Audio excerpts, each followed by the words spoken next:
ladies and gentlemen, please welcome to the stage Joshua Powell.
My name is Joshua Powell, and I'm an artist from Indianapolis, playing with my rock and roll band right now. I grew up in a small town in South Florida and simultaneously started playing music in church, singing next to my brother in pews, and then at the same time learning Blink-182 guitar tabs online and starting a bunch of seminal little bedroom punk bands. I think I started my first band at age 15, and I told the guys in the band at age 15, I was like, this is what we're doing forever. We're gonna play these Blink-182 covers to the top, you know?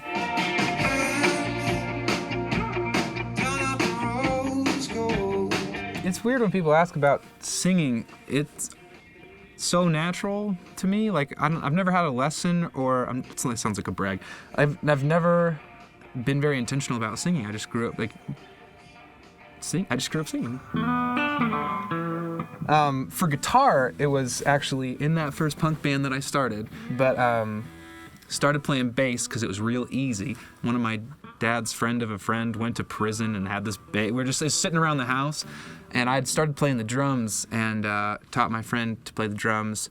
He got better than me real fast, so I'd worked myself out of a job. So I picked up the bass, because it's one string at a time, right? And I was like, cool, we can jam, we can like put together shows. We had a guitar player, and he left to move, his family moved to Tennessee, our guitar player. And I was like, well, we've been in this band for a year, I'm not ready to be done being in a band. But we didn't know anybody else who played the guitar, so I was like, I guess I'll go online and figure it out. This band was a folk project explicitly for like 5+ years before I divorced that narrative from myself. It was something subversive about it. It was like quiet is the new loud. Like, it's punk now to be quiet. The sound that we arrived at for this record, I decided that I was like, folk is really a constraining genre tag. And by taking the Great Train Robbery out of the whole name of the band, formerly Joshua Powell and the Great Train Robbery, we're doing away with any like expectation of sonic connotation. I'm dissolving the artificial line that separates the band from the person. I have to be a lot more holistically integritous and vulnerable and like stand behind what I say, both in an interview and on a record, because it's like now, like, my spirit is the thing that we're selling. Like, we're selling like, hey, you like Joshua Powell? You like these songs? I don't know, like they're kind of indie rock dream pop right now. But by the next record, I've been listening to a lot of R&B and a lot of doom. Like, we'll see how that works into the mix, you know? So my music is psychedelic because we're making guitars sound very unlike guitars and playing with time constraints and textures. And then it's rock because we want to run around and shout and sweat on people and like turn up and have fun. When older people ask, I'm like, think about Neil Young songs played by Pink Floyd. And then when younger people ask, I'm like, think about stoner jams for English majors.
safe behind these walls of furnished pedigree. I'll never tonight.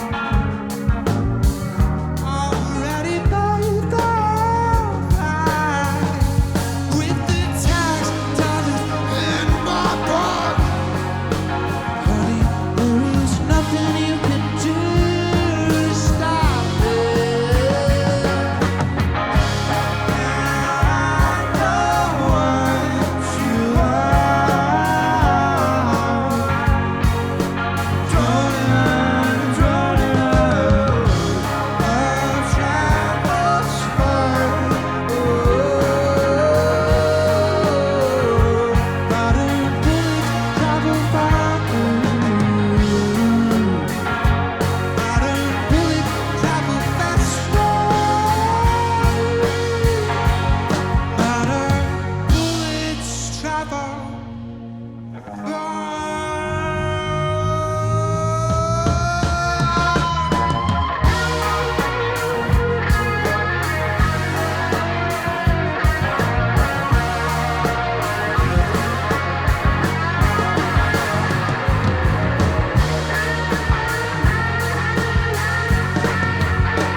Thank you so much.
Thank you very much.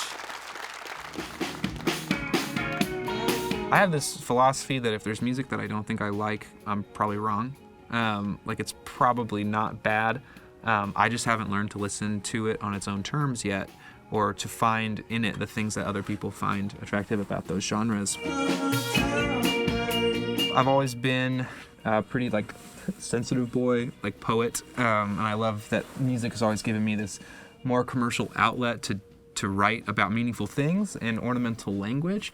But I loved that folk was like distilled, focusing on lyrics, that it was intimate, that it was vulnerable, that it was raw, that it was blue collar. But those were some of the same things that attracted me to punk music in the first place. And so becoming basically like really myopic about genre through most of my formative years, thinking, no, I don't like punk anymore. Now I like folk. Now I like this. Whereas today, I'm like, I like all this whole broad swath of things. And so like I spent a lot of time listening to medieval choral music, which I know sounds pretentious and weird, but like I love the natural reverb of those cathedrals. I love the way that music makes me feel. I love that it was like pre-Western scalar concrete, like they weren't worrying about the tonalities that we think about when we hear Western music. And then at the same time, I got really into like dub reggae this year. And then the guys that I'm working with right now, COLIN has this huge background in world music and jazz music and Afro-Cuban rhythms.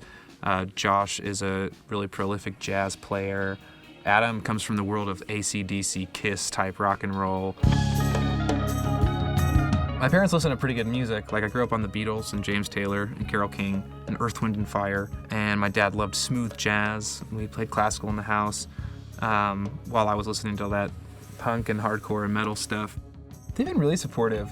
I know they hate a lot of my lifestyle choices and political beliefs and, you know, that I'll paint my nails or something like that. Things like that just like grate against their sensibilities. I know there was one time we played this show in Hot Springs, Arkansas. My parents were on a road trip, my band was on tour, we intersected, and they came to see us play, and there was a cabaret group that opened for us, and so it was a very strange show, and my parents, who are ministers, were there, and seeing us in this club with all these naked people carousing, very Dionysian scene, and they're like, what is it that you do every weekend? And I was like, weekdays too. But they have consistently been supportive of, and you know, I'd make it a point when we speak to be like, hey, we got on a TV show, you know, hey, you're on the radio. This is a real thing that I'm doing. It's not, you know, I think they're convinced.